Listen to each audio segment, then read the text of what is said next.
যেই দিক থেকে সূর্যটা উঠে ওটাকে বলে মাসিক। এবং মাগরিব আমরা বলি না মাগরিবের সময় হয়েছে, অর্থাৎ মাগরিব মানেই পশ্চিম, সূর্যটা পশ্চিম দিকে চলে গেছে। এই জন্য আরবিতে মাসিক মাগরিব, শিমাল জুনুব, অর্থাৎ পূর্ব পশ্চিম, মাসিক পূর্ব, মাগরিব পশ্চিম, শিমাল উত্তর, জুনুব দক্ষিণ, এইভাবে আরবি নামকরণ। ইসলাম মানে হচ্ছে আত্মসমর্পণ করা, মুসলিম মানে হচ্ছে যিনি আত্মসমর্পণ করেছেন। তাহলে আমরা হচ্ছে মুসলমান। এখন আমরা মুসলমান মানে আমরা আল্লাহ তাআলার নিকট আত্মসমর্পণ করেছি। আত্মসমর্পণ কিভাবে করে?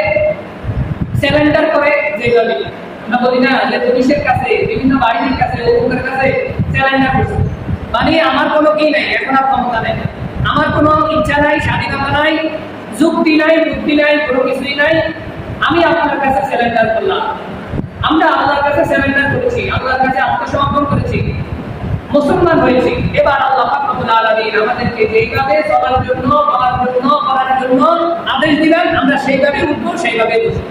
এর বাহিরে যারা করবে তারা মুসলমান নয়। সম্মানিত হাজিরিন, আজকে আমরা সূরাতুল বাকারা 111 নম্বর আয়াত থেকে আমাদের আলোচনা শুরু করব। সুবহানাকা লা ইলমা লানা ইল্লা মা 'আল্লামতানা ইন্নাকা আনতাল আলিমুল হাকীম। রব্বি জিদনি ইলমা, রব্বি জিদনি ইলমা, রব্বি জিদনি ইলমা। রব্বি ইশরাহ লি সাদরি ওয়া ইয়াসসির লি আমরি واحلل عقدة من لساني يفقهوا قولي। আল্লাহ পাক রব্বুল আলামিন এরশাদ করেছেন, আউযু বিল্লাহি মিনাশ শাইতানির রাজীম। বিতাড়িত মরদুদ শয়তানকে আল্লাহ আশ্রয় প্রার্থনা করেছেন।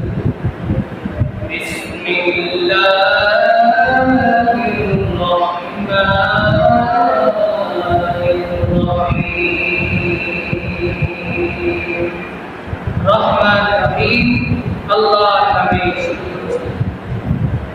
আল্লাহু লা ইয়াদখুলুল জান্নাতা ইল্লা মান কানা হুদান আও নাসারা।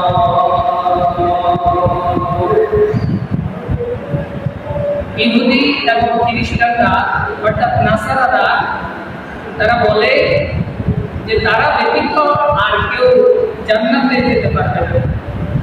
আল্লাহ পাক রব্বুল আলামিন তাদের জবাব দিয়ে বলতেছেন, তিলকা আমানিকুম, এটা হচ্ছে তাদের একটা কল্পনা। কুল হাতু বুরহানাকুম ইন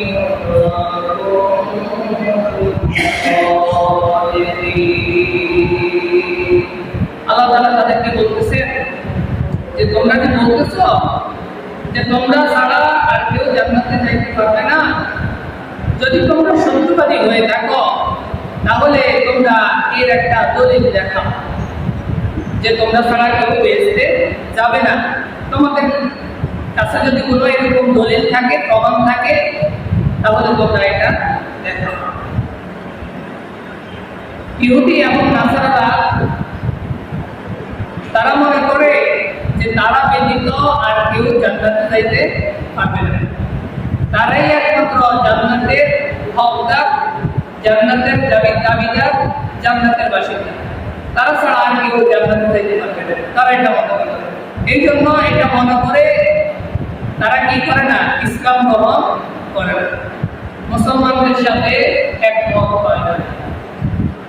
এই জন্য আল্লাহ রাব্বুল আলামিন বলতেছেন, তোমরা যদি এটা মনে করো তাহলে তোমাদের কাছে যদি এরকম কোনো প্রমাণাদি থাকে তাহলে তোমরা সেই প্রমাণাদি আমাকে দেখাও। আল্লাহ তাআলা বলতেছে আসলে এটা হচ্ছে তাদের একটা ধারণা, কল্পনা ছাড়া আর কিছু।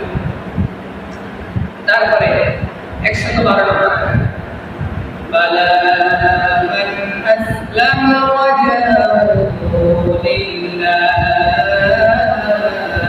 ওয়া হুয়া মুহসিন। আল্লাহ তাআলা বলেন, অবশ্যই যে ব্যক্তি আল্লাহ তাআলার নিকট আত্মসমর্পণ করেছে এবং সৎ কর্মশীল হয়েছে। فَلَهُ أَجْرُهُ عِندَ رَبِّهِ وَلَا خَوْفٌ عَلَيْهِمْ وَلَا هُمْ يَحْزَنُونَ। আল্লাহ তাআলা বলেন, ওই সমস্ত লোকদের জন্য রবের কাছে পুরস্কার রয়েছে এবং তাদের কোনো ভয় থাকবে না এবং তাদের কোনো দুশ্চিন্তাও থাকবে না। তাহলে আল্লাহ তাআলা এখানে বলেন, বালা আমাদের অবশ্যই যারা আল্লাহ তাআলার নিকট আত্মসমর্পণ করেছে। আত্মসমর্পণ সাল্লামা ইউসাল্লিমু তাসলিমা, এটা থেকে ইসলাম এসেছে। ইসলাম মানে হচ্ছে আত্মসমর্পণ করা। মুসলিম মানে হচ্ছে যিনি আত্মসমর্পণ করেছেন। তাহলে আমরা হচ্ছে মুসলমান। এখন আমরা মুসলমান মানে আমরা আল্লাহ তাআলার নিকট আত্মসমর্পণ করেছি। আমরা আল্লাহ তাআলার নিকট আত্মসমর্পণ করেছি। আত্মসমর্পণ কিভাবে করে? সারেন্ডার করে যেভাবে আমরা বলি না যে পুলিশের কাছে, বিভিন্ন বাহিনীর কাছে, লোকের কাছে সারেন্ডার করছে, মানে আমার কোনো কি নাই, এখন আর ক্ষমতা নাই, আমার কোনো ইচ্ছা নাই, স্বাধীনতা নাই, যুক্তি নাই, বুদ্ধি নাই, কোনো কিছুই নাই, আমি আপনার কাছে সারেন্ডার করলাম। আমরা আল্লাহর কাছে সারেন্ডার করেছি, আল্লাহর কাছে আত্মসমর্পণ করেছি, মুসলমান হয়েছি। এবার আল্লাহ পাক রব্বুল আলামিন আমাদেরকে যেইভাবে চলার জন্য, করার জন্য আদেশ দিবেন, আমরা সেইভাবে উঠবো, সেইভাবে বসবো। এর বাহিরে যারা করবে না তারা মুসলমান নয়। যারা আল্লাহর হুকুম মানে না, আত্মসমর্পণ করে না, তারা মুসলমান নয়। আত্মসমর্পণ কিভাবে করবে? আত্মসমর্পণ করতে হবে যেমন করেছেন হযরত ইব্রাহিম আলাইহিস সালাতু ওয়াস সালাম। ইব্রাহিম আলাইহিস সালাতু ওয়াস সালামকে এত বৃদ্ধ বয়সে 94 বছর বয়সে সন্তান দান করলেন ইসমাঈলকে। এই সন্তান যখন বাবার সাথে হাঁটতে পারে, চলতে পারে, কাজে সহযোগিতা করতে পারে, তখন বলা হলো যে তোমার সন্তানকে তুমি জবাই করো। আল্লাহ বলেছেন, আল্লাহর কথার উপরে আত্মসমর্পণ করেছেন। হ্যাঁ, আল্লাহ বলেছেন জবাই করতে হবে, নিয়ে গেলেন জবাই করার জন্য। এটাকে বলা হয় আল্লাহর কাছে আত্মসমর্পণ। আল্লাহ যা বলেছেন তা। ইব্রাহিম বলে নাই, না এটা তো আমার প্রিয় সন্তান, আদরের সন্তান, এত বৃদ্ধ বয়সে আমি এই সন্তান পাইছি, এখন যদি এই সন্তান আল্লাহর কাছে কোরবানি করি। প্রশ্ন করার, যুক্তি তর্ক করার কোনো কি নেই, এখানে ভিতরে এখতিয়ার নাই। এটাকে বলা হয় আত্মসমর্পণ। হযরত জাকারিয়া আলাইহিস সালাম দাওয়াত দেওয়ার জন্য বলেছিলেন আল্লাহ তাআলা, দাওয়াত দিতে গিয়েছেন, কাফেররা দৌড়ান দিয়েছে, মারার জন্য, পাকড়াও করার জন্য, তাকে ধরার জন্য তাকে দৌড়ান দিয়েছে। জাকারিয়া আলাইহিস সালাম দৌড় দিয়েছেন জঙ্গলের দিকে। যাওয়ার মতো কোনো রাস্তা নাই, কোথায় যাবেন? এমন সময় গাছকে বললেন, আমাকে একটু সাহায্য করো। গাছ দুই ভাগ হয়ে গেলেন, গাছের ভিতরে ঢুকে গেল। আল্লাহর হুকুম, আল্লাহর মর্জি। জামার একটুখানি বাইরে হয়ে গেছে গাছের ফাঁক দিয়ে। এখন কাফেররা এসে দেখলো চারিদিকে খোঁজাখুঁজি করতেছে, দেখে না কোথায় নাই। এখন একজন লক্ষ্য করে দেখলো গাছের ফাঁক দিয়ে, গাছের ভিতর থেকে জামার একটু অংশ বাইরে হয়ে গেছে। তখন বললেন এটার ভিতরে, গাছের ভিতরে তিনি ঢুকেছে, গাছের ভিতরে ঢুকেছে। তখন বলা হলো করাত নিয়ে আসো। করাত নিয়ে আসা হলো। গাছ কাটতেছে, দুই ভাগ করে ফেলবে। জাকারিয়া আলাইহিস সালাম এটার ভিতরে দুই ভাগ করে ফেলবে। তখন আল্লাহ পাক রব্বুল আলামিনের কাছে হাত তুললেন। আল্লাহ পাক রব্বুল আলামিন বললেন, জাকারিয়া তুমি গাছের কাছে সাহায্য চাইছো, এখন গাছ ফয়সালা করবে, তুমি আমার কাছে আর হাত দেবে না, আর দ্বিখণ্ডিত হয়ে যাও, তুই শব্দও করবে না, একটু তুই শব্দও করতে পারবে না, উহ তো বলতে পারবে না। কেটে দুই অর্ধেক করে ফেললো। জাকারিয়া আলাইহিস সালামকে গাছের একসাথে দুই ভাগ করে ফেললো, কিন্তু একটু শব্দ করে নাই, আল্লাহ বলেছে করতে পারবে না। এটাই হচ্ছে আত্মসমর্পণ। কথা নাই, এখন আর কথা বলা যাবে না, যেইভাবে বলছেন আল্লাহ ওইভাবেই করতে হবে, এটাকে বলা হয় আত্মসমর্পণ। সাহাবায়ে কেরাম রাসূলুল্লাহ সাল্লাল্লাহু আলাইহি ওয়াসাল্লাম সাহাবায়ে কেরামকে যেইভাবে বলেছেন, সাহাবায়ে কেরাম ওইভাবেই কাজ করেছেন, একটু ব্যতিক্রম করে নাই। এটাকে বলা হয় আত্মসমর্পণ। এটাকে বলা হয় আত্মসমর্পণ। রাসূল সাল্লাল্লাহু আলাইহি ওয়াসাল্লাম দ্বীনের দাওয়াত দিলেন, হ্যাঁ, তারা দাওয়াত গ্রহণ করেছে, রাসূল যেভাবে চলার জন্য বলেছে তারা ওইভাবে চলেছে। এটাকে বলা হয় আত্মসমর্পণ। আত্মসমর্পণ করেছিলেন ইব্রাহিম আলাইহিস সালামের স্ত্রী হাজেরা। হাজেরাকে যখন ইব্রাহিম আলাইহিস সালাম মরুর প্রান্তরে, কোনো গাছ নাই, পালা নাই, পশু নাই, পাখি নাই, খাবার নাই, কোনো কিছুই নাই, বিরান ভূমি, যেখানে একটা গাছ উৎপাদন হয় না, একটা গাছ উঠে না, পাখিরা পর্যন্ত ওইখান দিয়ে উড়ে না, চলাচল করে না, এমন এক ভূমি, মরুভূমি। হাজেরাকে ইসমাঈল আলাইহিস সালামকে রেখে আসলেন ওই আরবের ভিতরে। হাজেরা বলে না ইব্রাহিম আলাইহিস সালামকে, সাবাস করে না, তারপরও একটু সাবাস করে বললেন, হে আমার স্বামী, হে আল্লাহর পয়গম্বর ইব্রাহিম, আপনি কি আমাদেরকে এখানে যে রেখে যাচ্ছেন, এখানে কি আল্লাহর হুকুমে রাখি যাইতেছেন আমাদেরকে? কোনো কিছুই তো নাই এখানে, তারপরও বললেন আল্লাহর হুকুমে রেখে যাইতেছেন। ইব্রাহিম আলাইহিস সালামকে বললেন, না, আল্লাহর হুকুমে রেখে যাচ্ছি।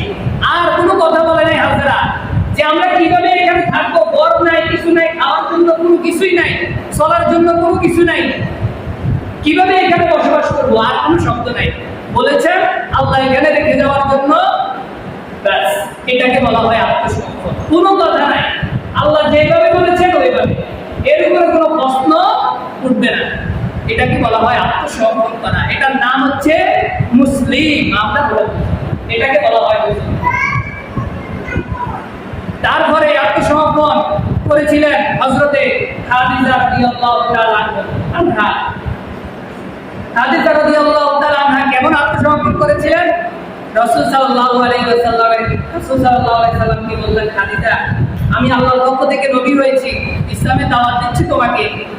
সাথে সাথে খাদিজা দ্বিমত করে নাই, ইসলাম গ্রহণ করে ফেললেন, বলে ফেললেন, আশহাদু আল্লা ইলাহা ইল্লাল্লাহু ওয়া আশহাদু আন্না মুহাম্মাদান আবদুহু ওয়া রাসূলুহু। ইসলাম গ্রহণ করে ফেললেন। খাদিজা রাদিয়াল্লাহু তাআলা তিনি তখন সবচেয়ে ধনী, আরবের ভিতরে যত ধনাঢ্যশালী ব্যক্তিরা ছিল মহিলাদের মধ্যে খাদিজা রাদিয়াল্লাহু তাআলা ছিলেন সবচেয়ে ধনী মহিলা। এত সম্পদ আর কারো ছিল না মক্কায়, আরবে খাদিজা রাদিয়াল্লাহু তাআলা আনহার মতো এত সম্পদশালী মহিলা আর কেউ ছিল না। সেই খাদিজা এমন ভাবে আত্মসমর্পণ করেছিলেন, রাসূল সাল্লাল্লাহু আলাইহি ওয়াসাল্লামের কাছে গিয়ে বলেন, ইয়া রাসূলুল্লাহ, আমি দ্বীন গ্রহণ করেছি, আমার এই যে বিশাল সম্পদ, এই সম্পত্তি আপনি আপনার দ্বীনের জন্য, ইসলামের জন্য ব্যয় করে দেন। সুবহানাল্লাহ, এত সম্পদ ছিল, এই সব সম্পদ আল্লাহ রাসূল সাল্লাল্লাহু আলাইহি ওয়াসাল্লাম দ্বীনের জন্য, ইসলামের জন্য ব্যয় করে দিলেন। যখন শিয়াবে আবু তালিবের 3 বছর জেলখানার ভিতরে থাকলেন, খাদিজার সব সম্পদ শেষ হয়ে গেল, অসহায় মানুষদেরকে সব দিয়ে দিলেন। যখন মৃত্যুর সময় আসলো খাদিজা, তখন ঘরের ভিতরে খাওয়ার জন্য একটু খাবার ছিল, এরকম অবস্থা হয়ে গেল, সব আল্লাহর রাস্তায় দান করে দিয়েছেন। এটাকে বলা হয় আত্মসমর্পণ। আমরা কি ওরকম আত্মসমর্পণ করতে পারছি এখনো? তাহলে আমরা এখনো পূর্ণাঙ্গ মুসলমান হতে পারি না, এখন আমরা মুসলমান হইতে পারি না। এই জন্য আল্লাহ তাআলা বললেন, বালা মান আসলামা ওয়াজহাহু লিল্লাহ, যারা আল্লাহ তাআলার নিকট আত্মসমর্পণ করেছে এবং আল্লাহ মুহসিন এবং সৎ কর্মশীল হয়েছে। তাহলে আল্লাহ তাআলার কাছে আত্মসমর্পণ করার পরে যখন আপনি কি করবেন, আল্লাহর হুকুম সঠিকভাবে ঠিকমতো পালন করবেন, তখন মুহসিন হবেন। মুমিন মুহসিন, মুমিন হচ্ছে যারা ঈমান গ্রহণ করে, লা ইলাহা ইল্লাল্লাহ মুহাম্মাদুর রাসূলুল্লাহ, ঈমানের ভিতরে ঢুকলাম, ঢুকার পরে এবার আমল শুরু হয়ে গেল, আমল চালু হয়ে গেল, আমল করতেছেন, আমল করতে করতে করতে করতে আপনি শেষ পর্যন্ত মুহসিন বান্দা হয়ে যাবেন। যখন মৃত্যু পর্যন্ত এই আমল জারি থাকবে, চালু থাকবে, তখন মুহসিন বান্দা হয়ে যাবে। আর আল্লাহ রাব্বুল আলামিন ওই মুহসিন বান্দার জন্য বলতেছে ফালা হুয়া ইয়ারুহু ইনদা রাব্বি, তাদের জন্য আল্লাহর কাছে রয়েছে মহা পুরস্কার। ওয়ালা খাউফুন আলাইহিম ওয়ালা হুম ইয়াহজানুন, আর কিয়ামতের ময়দানে তাদের কোনো ভয় থাকবে না, দুশ্চিন্তাও থাকবে না। এজন্য আমাদেরকে কি করতে হবে? ঈমান আনার পরে মুহসিন হতে হবে। এখন মুহসিন হতে হলে কি করতে হবে? নেক আমল ঠিকমতো করতে হবে, ভালো কাজ ভালো আমল ঠিকমতো করতে হবে। আল্লাহ পাক রব্বুল আলামিন আমাদের সকলকে মুহসিন বান্দা হওয়ার তৌফিক দান করে, সকলে বলি আমিন। তারপরে 113 নম্বর আয়াত, وقالت اليهود ليست النصارى على شيء, ইহুদিরা এবং খ্রিস্টানরা এরা উভয়ই একজন আরেকজনকে দোষ দেয়। ইহুদিরা বলে খ্রিস্টানরা সত্যের উপরে নাই, وقالت النصارى ليست اليهود على شيء, এবং খ্রিস্টানরা বলে ইহুদিরা সত্যের উপরে নাই। অর্থাৎ একদল আরেক দলকে দোষ দেয়, একদল আরেক দলকে বলে তোমরা হকের উপরে নাই, তোমরা সঠিক পথে নাই।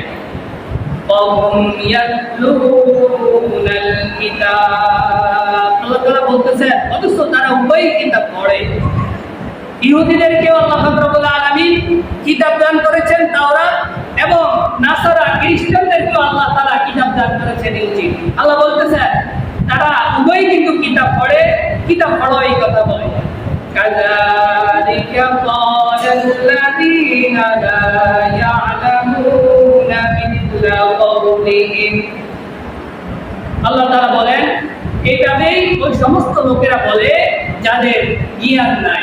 যাদের জ্ঞান নাই তারা এরকম ভাবে একজন আরেকজনকে দোষারোপ করে, দোষ দেয়। তারপর আল্লাহ বলতেছেন আল্লাহু ইয়াহকুমু বাইনাহুম ইয়াওমাল কিয়ামাতি ফীমা কানূ ফীহি ইয়াখতালিফুন, আল্লাহ তাআলা বলেন কিয়ামতে আল্লাহ পাক রব্বুল আলামিন এই বিষয়ে তিনি ফয়সালা দান করবেন যা নিয়ে তোমরা মতবিরোধ করতেছ। অর্থাৎ তোমরা কে সত্যের উপরে আছো আর কে সত্যের উপরে নাই, এই ফয়সালা আল্লাহ পাক রব্বুল আলামিন কিয়ামতের দিন করবেন। ইহুদি এবং খ্রিস্টানদেরকে আল্লাহ তাআলা এই কথা বলতেছেন। এখন এখান থেকে আমাদের শিক্ষা হলো যে ইহুদিরা বলে খ্রিস্টানরা সত্যের উপরে নাই, খ্রিস্টানরা বলে ইহুদিরা সত্যের উপরে নাই। আমাদের ভিতরে এখন তাদের স্বভাব এসে গেছে, আমরা একজন আরেকজনকে বলি তুমি সঠিক পথে নাই। কেউ সুন্নি, কেউ ওয়াহাবি, হ্যাঁ, এক একজন এক এক রকম দল ভাগ করছে, ভাগ করে বলতেছে তুই কাফের, আবার হে বলতেছে তুই কাফের। এতে এতে কাফের বলে, হেতে এতে কাফের বলে। অর্থাৎ এতে বলে তুমি সত্যের উপরে নাই, এতে বলে তুমি সত্যের উপরে নাই, একজন আরেকজনকে বলতেছে। আল্লাহ পাক রব্বুল আলামিন বলে অথচ তারা কিতাব পড়ে। আল্লাহ তো আমাদেরকেও কিতাব দিয়েছে, কোরআন দেয় নাই? আমরা তো কোরআন পড়ি, কিন্তু কোরআন পড়ার পরেও আমাদের কিন্তু এক শ্রেণীর আলেমরা আছে যারা কি করে আরেকজনকে কাফের হিসেবে ফতোয়া দেয়। সাহাবা রাসূল সাল্লাল্লাহু আলাইহি ওয়াসাল্লাম বলেন যেই ব্যক্তি লা ইলাহা ইল্লাল্লাহ উচ্চারণ করবে তোমরা তাকে কাফের বলবে। সাহাবায়ে কেরাম বললেন যদি ওই ব্যক্তি জিনা করে এবং যদি ওই ব্যক্তি চুরি করে তারপরেও কি তাকে কাফের বলা যাবে না? রাসূল বলেন না, তারপরেও তাকে কাফের বলা যাবে না। তবে যদি কেউ আল্লাহর সাথে শরীক করে তাহলে তাকে কাফের বলা যাবে না।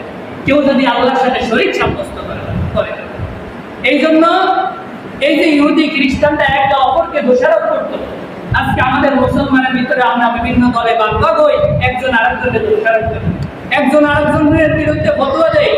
এই আয়াত থেকে আমাদের শিক্ষা হলো যে আল্লাহ পাক রব্বুল আলামিন বলতেছেন আল্লাহু ইয়াহকুমু বাইনাহুম ইয়াওমাল কিয়ামাহ, যে কিয়ামতের দিন আল্লাহ পাক রব্বুল আলামিন এই ফয়সালা করবেন কে সত্যের উপরে আছে আর কে সত্যের উপরে নাই।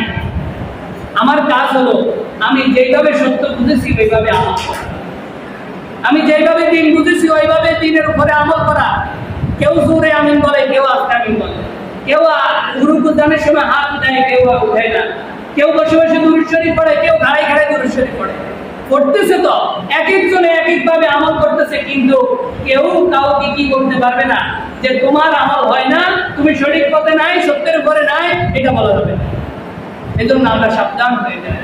আসলে দেখবেন আমাদের সমাজগুলা, আমাদের এই সমাজগুলা ভাঙ্গার বড় কারণ হচ্ছে এই বিষয়গুলা নিয়ে। এই বিষয়গুলো নিয়ে আমাদের সমাজগুলা ভাঙ্গা হয়। আসলে শয়তান আমাদেরকে এই বিষয়ে পড়াশোনা দেয়, ধোঁকা দেয়, দিয়ে আমাদের ভিতরে বিভেদ সৃষ্টি করে দেয়। চাই না যে আমরা একসাথে থাকি, মুসলমানরা একসাথে থাকি। এই জন্য আল্লাহ রাব্বুল আলামিন আমাদেরকে এই সমস্ত ফিতনা থেকে আল্লাহ তাআলা হেফাজত করেন, সেগুলো বলি আমিন। আমরাও যেন ওই রকম ইহুদি খ্রিস্টানদের মতো একজন আরেকজনকে কাফের না বলি। তারপরে 114 নম্বর আয়াত, ومن أظلم ممن منع مساجد الله أن يذكر فيها اسمه وسعى في خرابها। আল্লাহ তাআলা বলেন ওই ব্যক্তির চেয়ে আর কে বড় জালেম, ওই ব্যক্তির চেয়ে আর কে আছে বড় জালেম যে মানুষদেরকে আল্লাহ তাআলার মসজিদ থেকে ইবাদত করা থেকে বাধা দেয়, আল্লাহ তাআলার মসজিদে ইবাদত করা থেকে বাধা দেয়, এবং তারা মসজিদগুলোকে বিরান করার জন্য, খালি করার জন্য তারা চেষ্টা করে। আল্লাহ তাআলা এখানে কি একটা গম্ভীর সুরে কথা বললেন যে ওয়ামান আযলাম, যে ওই ব্যক্তির চেয়ে আর বড় জালেম কে হতে পারে যে মানুষদেরকে মসজিদে ইবাদত করার জন্য আসা থেকে বাধা দেয়, মসজিদে ইবাদত করতে আসে ওই ব্যক্তিদেরকে বাধা দেয়। ওই ব্যক্তির চেয়ে জালেম আর কেউ বড় জালেম আর দুনিয়াতে নেই। আসলে এদের কথা হচ্ছে এরা কি করে, চায় মসজিদগুলা খালি হয়ে যাক, মসজিদগুলা বিরান হয়ে যাক। দেখেন এই যে মসজিদগুলা এখন বর্তমানে খালির মতো, আগে কিন্তু জুমার সময় এক একটা মসজিদ পুরে যাইতো, ভরাট হয়ে যাইতো। এখন তারা মসজিদে একজন আসছে, আসার পরে কোনো একটা কথা বলে তুই আমার মসজিদে বাইরে আর আসবি না, সে দিনের ঠেলা যায় আর মসজিদ দিয়ে এটা মাথা দিয়ে দিত। এটা হচ্ছে একরকম বলেছেন তাফসীর কেন। তারপরে আল্লাহ তাআলা বলেন উলাইকা মা কানা লাহুম আন ইয়াদখুলুহা ইল্লা খায়িফিন, তারা ভীত হওয়া ছাড়া, আশঙ্কিত হওয়া ছাড়া মসজিদে প্রবেশ করে। লাহুম ফিদ দুনিয়া খিজিয়ুন ওয়া লাহুম ফিল আখিরাতি আযাবুন আযীম, এদের জন্য দুনিয়ার জীবনে রয়েছে অপমান এবং আখিরাতে রয়েছে কঠিন শাস্তি। এই যে এই আয়াতটা যখন নাজিল হয়, হযরত আব্বাস রাদিয়াল্লাহু তাআলা আনহু বলেন, আব্বাস রাদিয়াল্লাহু তাআলা আনহু বলেন রাসূল সাল্লাল্লাহু আলাইহি ওয়াসাল্লাম যখন মক্কা জীবনে, অর্থাৎ যখন মক্কায় ছিলেন, তখন রাসূল সাল্লাল্লাহু আলাইহি ওয়াসাল্লাম কাবা ঘরের পাশে গিয়ে তিনি নামাজ আদায় করতে যাইতেন, কাবার পাশে গিয়ে নামাজ আদায় করার জন্য যাইতেন। তখন কাফের মুশরিকরা রাসূল সাল্লাল্লাহু আলাইহি ওয়াসাল্লামকে নামাজ পড়তে দিত না, তারা বাধা দিত। কিভাবে বাধা দিত? কেউ জোরে জোরে হাততালি দিত, আবার কেউ জোরে জোরে চিল্লাইত যেন নামাজ না পড়তে পারে, নামাজের ভিতরে ব্যাঘাত ঘটে, এবং তারা বিভিন্ন জিনিস বাজাইত। রাসূল সাল্লাল্লাহু আলাইহি ওয়াসাল্লাম যখন মক্কায় ছিলেন, এই মক্কায় নামাজ পড়তে যাইলে তখন এই কাফেররা এইভাবে বাধা দিত যেন রাসূল নামাজ না পড়তে পারে, যারা নতুন মুসলমান হয়েছে তারা নামাজ আদায় করতে না পারে, এইভাবে কাফেররা কি করত? বাধা দিত। এই জন্য আল্লাহ পাক রব্বুল আলামিন বললেন, তখন কিন্তু রাসূল সাল্লাল্লাহু আলাইহি ওয়াসাল্লাম এই যে যোহরের সময় এবং আসরের সময় জোরে জোরেই কেরাত করতেন, কিন্তু যখন কাফেররা বাধা দিত, হট্টগোল সৃষ্টি করত, তখন তারা শুনতো যে রাসূল কোরআনের আয়াত পড়ে, কোরআনের আয়াত পড়লে, কোরআনের আয়াত শোনা যাইলে তারা মনে করতেন এটা রাসূল নামাজ পড়ে ইবাদত করে, এই জন্য তারা বাধা দিত। তখন আল্লাহ পাক রব্বুল আলামিন বললেন, হে রাসূল আপনি এখন থেকে দ্বীনের নামাজের কেরাত আস্তে আস্তে পড়বেন। এই জন্য আমরা যোহরের কেরাত এবং আসরের কেরাত ইমাম সাহেব আসতে পড়ে। মাগরিব এশা ফরজ রাত্রে বেলা, সবাই বেশিরভাগ ঘুম যায়, বাসার ঘরের ভিতরে থাকে, কাফেররা শুনে না, এই জন্য জোরে জোরে কেরাত পড়লেন। ওইখান থেকে এখনো আমরা কি করি, দিনের বেলা আসতে কেরাত পড়ি, আর রাতের বেলা নামাজের কেরাত ইমাম সাহেব জোরে জোরে পড়ে। তো কাফেররা এরকম ভাবে হট্টগোল সৃষ্টি করতো, নামাজে পড়ার জন্য ব্যাঘাত সৃষ্টি করতো। আবার তাফসিরে এসেছে যে জালেমরা কি করতো, বিভিন্ন মসজিদ গুলাকে তারা কি করতো, বন্ধ করে দিত, বন্ধ করে দিয়ে এগুলা ধ্বংস করে দিত। যেমন মসজিদুল আকসা, এই মসজিদুল আকসাকে বখতে নসর যখন সে আক্রমণ করলো, আক্রমণ করার পরে মুসলমানদেরকে হত্যা করছে। মুসলমান তখন ছিল না, তখন ইহুদিরা ছিল। তো ইহুদিদেরকে বখতে নসর হত্যা করছে। হত্যা করার পরে সে বাইতুল মাকদাস পুরোটা দখল করে নিয়েছে, এবং দখল করার পরে সেখানে সম্পূর্ণ ইবাদত নিষিদ্ধ করলো। আর ওই বাইতুল মাকদাসকে ঘোড়ার আস্তাবল বানালো, অর্থাৎ ঘোড়ার ঘর, ঘোড়া সেখানে রাখি, আমরা যেরকম গরু রাখি, গরু রাতে সনে পায়খানা করে, ওই রকম ঘোড়ার আস্তাবল বানিয়েছে। নাউযুবিল্লাহ, বাইতুল মাকদাস। এখনো সারা বিশ্বের ভিতরে বহু মসজিদ আছে যে মসজিদগুলা কাফেররা বন্ধ করে রেখেছে, নামাজ পড়তে দেয় না। ভারতের ভিতরেও তো এই যে কিছুদিন আগে বাবরি মসজিদ ভেঙে ফেলা হয়েছে, ভাঙছে না? এরকম ভাবে কাফেররা আল্লাহর ঘরগুলোকে ভেঙে দেয়, নামাজ পড়তে দেয় না। আল্লাহ বলেন তাদের মতো জালেম আর কেউ নেই। আবার তাফসীরে আরেকটা কথা বলেছেন যে মসজিদগুলোর ভিতরে এখন আমাদের মুসলমান সমাজে যে সমস্ত মসজিদে কোরআনের তাফসীর হয়, অর্থাৎ আল্লাহর জিকির হয়, যেখানে যদি ওই রকম কোরআনের তাফসীরের ভিতরে কেউ বাধা দেয় তাহলে সেও জালেম, সেও ওই আয়াতের অন্তর্ভুক্ত হয়ে গেল। এখন দেয় না বাধা, কোরআনের তাফসীর করতে গেলে ওয়াজ মাহফিলও বাধা দেয় না। আসলে তারা মুমিন না, তারা আল্লাহর এই কোরআন আয়াত দ্বারা তারা হচ্ছে জালেম। জালেম কখনো মুমিন হতে পারে না। তাহলে আমাদেরকে আয়াত থেকে শিক্ষা নিতে হবে, আল্লাহর ঘরে কেউ যদি ইবাদত করতে আসে তাহলে তাদেরকে বাধা দেওয়া যাবে না। এবং কোথায় যদি আল্লাহর বাণী উচ্চারিত হয়, আল্লাহর বাণী তেলাওয়াত করা হয়, কোরআন হাদিস এগুলো যদি প্রচার করা হয়, তাহলে সেখানে গিয়ে বাধা প্রদান করা যাবে না। 115 নম্বর আয়াত, ওয়ালিল্লাহিল মাশরিকু ওয়াল মাগরিব, পূর্ব এবং পশ্চিম একমাত্র আল্লাহ তাআলারই। فأينما تولوا فثم وجه الله, তোমরা যেই দিকেই মুখ ফিরাও সেই দিকেই আল্লাহ তাআলা আছেন। ইন্নাল্লাহা ওয়াসিউন আলীম, নিশ্চয়ই আল্লাহ তাআলা সব কিছু সম্পর্কে অবগত, তিনি সব কিছু সম্পর্কে জানেন। এই আয়াত নাজিল হয়েছে, নাজিলের কারণ হচ্ছে ইহুদি এবং খ্রিস্টানরা আরো যারা ছিল মক্কার মুশরিকরা, তারা রাসূল সাল্লাল্লাহু আলাইহি ওয়াসাল্লামের কাছে এসে জিজ্ঞেস করলো যে হে মুহাম্মদ সাল্লাল্লাহু আলাইহি ওয়াসাল্লাম, আপনি তো এই ইবাদতের কথা বলছেন, ইসলামের কথা বলছেন, দ্বীনের দাওয়াতের কথা বলছেন, এক আল্লাহর ইবাদত করার জন্য বলতেছেন, এখন আমরা কোন দিকে ফিরে ইবাদত করব? তখন আল্লাহ পাক রব্বুল কোন দিকে ফিরে ইবাদত করব, কি পশ্চিম দিকে ফিরবো না পূর্ব দিকে ফিরবো? তখন আল্লাহ পাক রব্বুল আলামিন আয়াত নাযিল করে জানিয়ে দিলেন ওয়ালিল্লাহিল মাশরিক ওয়াল মাগরিব, অর্থাৎ পূর্ব এবং পশ্চিমের মালিক আল্লাহই। তোমরা যেই দিকে ফিরে ইবাদত করো সেই দিকেই আল্লাহ আছে। তোমরা যেই দিকে ফিরে ইবাদত করো সেদিকে কি আছেন? আল্লাহ তাআলা আছেন। এখানে এই রাসূল সাল্লাল্লাহু আলাইহি ওয়াসাল্লাম যখন মক্কায় ছিলেন তখন রাসূল সাল্লাল্লাহু আলাইহি ওয়াসাল্লাম কাবা ঘরের পাশে এমন ভাবে দাঁড়াইতেন যেন কাবা ঘর সামনে থাকে, আবার বাইতুল মাকদাসের সামনে থাকে, মসজিদুল আকসাও সামনে থাকে, এইভাবে তিনি নামাজ পড়লেন। কিন্তু যখন তিনি মদিনাতে গেলেন, মদিনাতে যাওয়ার পরে আল্লাহ তাআলা বললেন যে আপনি কাবার দিকে নয়, আপনি মসজিদুল আকসার দিকে ফিরে নামাজ আদায় করেন। তখন রাসূল সাল্লাল্লাহু আলাইহি ওয়াসাল্লাম মদিনাতে গিয়ে মসজিদুল আকসার দিকে ফিরে 16 মাস পর্যন্ত নামাজ আদায় করেছেন। কিন্তু রাসূলের মনের ভিতরে একটা ব্যথা যে আমি যদি বাইতুল্লাহর দিকে ফিরে নামাজ আদায় করতে পারতাম, ইব্রাহিম আলাইহিস সালাতু ওয়াস সালামের ইবাদতের ঘর সেদিকে ফিরে যদি নামাজ, তখন আল্লাহ পাক রব্বুল আলামিন কি করলেন? আয়াত নাযিল করে দিলেন। আয়াত নাযিল করে বললেন 16 মাস পরে যে আপনি এখন থেকে আপনার কাবা হচ্ছে কোনটা? মসজিদুল হারাম, মক্কা শরীফ, সেদিকে কাবা, সেদিক ফিরে নামাজ আদায় করবেন। তখন থেকেই আমরা কি করি?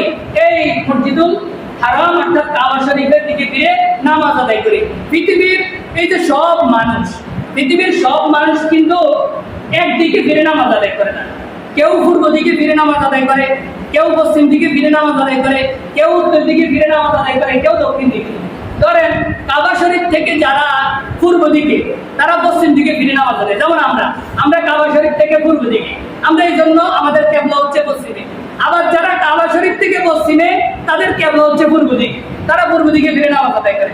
আবার যারা কাবা শরীফ থেকে দক্ষিণে, তারা উত্তরে দিকে নামাজ পড়ে ফিরে।